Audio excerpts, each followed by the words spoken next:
అందరికీ నమస్తే. ఈరోజు డిసెంబర్ 7 ఆదివారం మరియు ఆరుద్ర నక్షత్రం మార్గశిర మాసం. ఈ పవిత్రమైన రోజున శివుడికి అత్యంత శక్తివంతమైన అభిషేకం చేసే సందర్భం. మార్గశిర మాసం అంటే ఎంతో ప్రాముఖ్యత ఉంది. ఈ మాసాన్ని మాసానం మార్గశీర్షణం అని అంటారు. పరమేశ్వరుడికి అత్యంత శక్తివంతమైన అభిషేకం ఆర్ధా నక్షత్రంలో తెల్లవారుజామున జరుగుతుంది.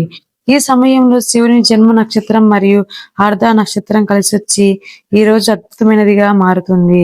ఈ రోజు మా ఇంట్లో ఉదయాన్నే శివలింగానికి పంచామృతాలతో అభిషేకం చేయడం జరిగింది.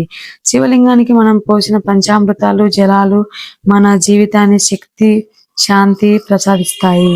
ఈ రోజు రుద్రాభిషేకం చేయడం ఎంతో ఫలప్రదం. మీరు కూడా ఈ పవిత్రమైన రోజు శివలింగానికి అభిషేకం చేసి శివ దయ శక్తి మరియు శాంతిని పొందండి. ఓం నమః శివాయ.